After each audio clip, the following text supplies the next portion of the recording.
नमस्कार, मैं हूं आपके साथ मयंक।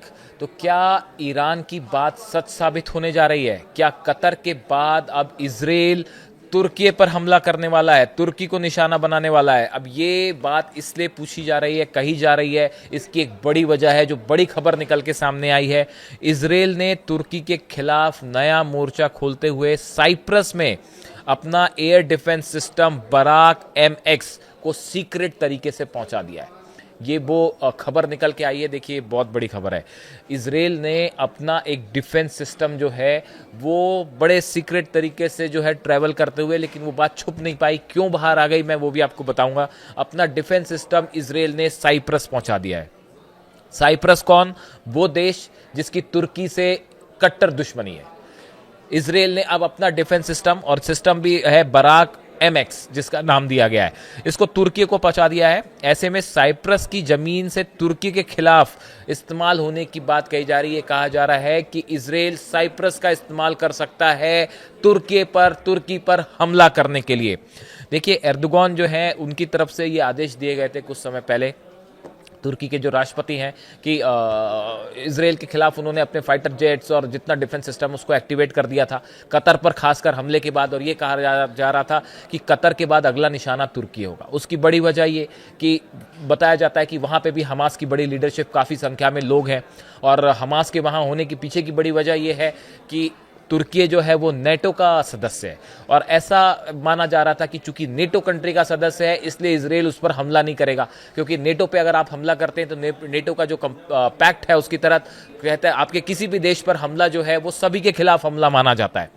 तो इसलिए कुछ एक्सपर्ट से मान के चल रहे थे कि भाई इजराइल जो है वो तुर्की पर हमला नहीं करेगा क्योंकि वो नेटो कंट्री का सदस्य है। लेकिन जो खबरें खुफिया एजेंसी से आई उसके बाद ये माना जाने लगा कि इजराइल ने तुर्की पर हमले की तैयारी शुरू कर दी है। ऐसी कई इंटेलिजेंस के थ्रू इस तरह की खबरें आई। देखिए, ईरान की तरफ से जैसे ही कतर पर हमला हुआ उसके फौरन बाद ईरान की तरफ से चेतावनी दी गई थी और ये बात कही गई थी कि अगर आपने इजराइल को इस समय नहीं रोका तो कतर के बाद बाकी इस्लामिक देशों पर भी इजराइल हमले कर सकता है। इसीलिए इजराइल को रोकना जरूरी है, इजराइल के खिलाफ एकजुट होना जरूरी है, इजराइल को जवाब देना जरूरी है। इस तरह की बात ईरान की तरफ से कही गई थी। लेकिन मुस्लिम देशों की बैठक हुई, अरेबियन देशों की बैठक हुई। उस बैठक में प्रस्ताव पास हुआ और ये कहा गया कि कलेक्टिव एक फोर्स भी बननी चाहिए, लेकिन कोई कॉन्क्रीट कार्रवाई फिलहाल होती नहीं दिख रही है। इस सूरत में एक तो हुतीज हमला कर रहे हैं लगातार इजराइल पर, और उस बीच अब ये बड़ा डेवलपमेंट। अब सवाल ये है कि आखिर अपना मिसाइल डिफेंस सिस्टम इजराइल ने साइप्रस को क्यों दिया। देखिए, ये जो सिस्टम है जिसका नाम है बराक MX, ये एक हवाई इंटरसेप्टर है जो मिसाइल्स को रोकता है, जो कि 150 किलोमीटर दूर तक के खतरों को रोकने में सक्षम है। यानी कि अगर 15 किलोमीटर से 150 किलोमीटर के डिस्टेंस से अगर कोई मिसाइल फायर की जाती है तो ये मिसाइल डिफेंस सिस्टम उसको रोक सकता है। किसी भी तरह के fighter jet, helicopter, UAV, cruise missile, surface to surface अगर कोई मिसाइल दागी जा रही है उसको रोकने का काम करता है ये जो मिसाइल डिफेंस सिस्टम है जिसका नाम है बराक MX। सवाल ये है कि आखिर इजराइल ने इसको भेजा क्यों? क्या ये कहा जा रहा था चूंकि कि हमास को के अड्डों को निशाना बना सकता है, जैसे नेतन्याहू ने साफ तौर पे पहले कहा कि भाई अगर इजराइल के खिलाफ हमास को के नेताओं को कोई अगर अपनी कंट्रीज़ में शरण देता है तो इजराइल उनको निशाना बनाएगा। ये माना जा रहा था एक प्रकार से कि तुर्की के लिए सीधा मैसेज है। इस तरह के आकलन लगाए गए क्योंकि तुर्की में हमास के काफ़ी सारे मेंबर्स हो सकते हैं। इस सूरत में तुर्की इजराइल के निशाने पर है, ऐसा डिफेंस एक्सपर्ट मानते हैं। अब ये जो सिस्टम दिया गया साइप्रस को, अगर साइप्रस की ज़मीन का किसी तरह का इस्तेमाल होता है और इस सूरत में अगर तुर्की का कोई जवाब आता है, देखिए तुर्की ने अपना पूरे फाइटर जेट्स और जितने डिफेंस सिस्टम है अपनी एयरफोर्स को एक्टिव मोड में रखा हुआ है और एर्दोगान को लग रहा है कि नेतन्याहू कभी भी हमला कर सकते हैं। ऐसी सूरत में अगर साइप्रस का इस्तेमाल करता है इजराइल हमला करने के लिए, अब देखिए ये भी बड़ी इंटरेस्टिंग बात है कि ये बड़े गुपचुप तरीके से पहुंचाया गया वहां पे जो ये डिफेंस था MX सिस्टम बराक जो है, इसको इजराइल ने बड़े गुपचुप तरीके से पहुंचाया। लेकिन इसकी तस्वीर जो है वो बाहर आ गई, वो बाहर ऐसे आ गई, एक वीडियो सामने आ गया जो कि एक हार्बर पे, एक पोर्ट पर जब इसको ले जाया गया, उस दौरान किसी ने इसका वीडियो बना लिया और इसका वीडियो जो है वो डोमेन में आ गया, बाहर आ गया, जिसके बाद ये कहा जाने लगा, ये बात अचानक से जो है खुल गई कि भाई इजराइल ने जो है अपना डिफेंस सिस्टम पहुंचाया है।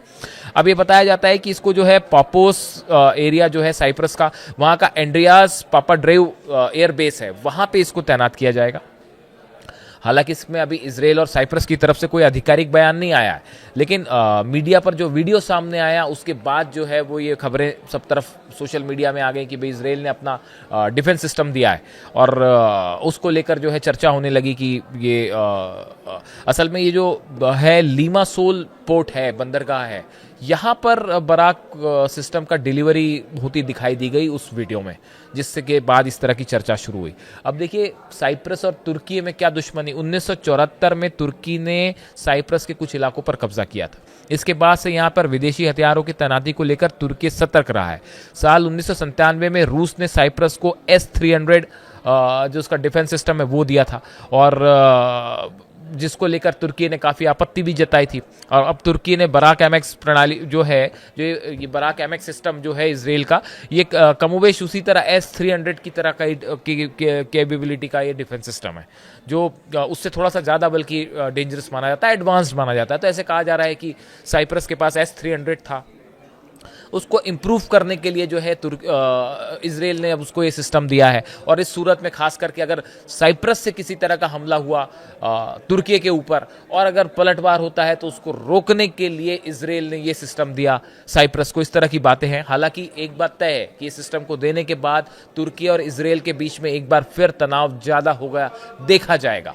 अब इस सूरत में क्या जो बात ईरान ने कही कि इजराइल को अगर आप जवाब नहीं देते हैं तो फिर वो और इस्लामिक देशों को निशाना बना सकता है, ऐसी सूरत में क्या ईरान की बात सच साबित होगी, और क्या वाकई इजराइल जो है वो तुर्की पर हमला करने के लिए तैयार है? इससे जुड़ी जो भी जानकारी होगी आप तक पहुंचाएंगे। Thank you so much.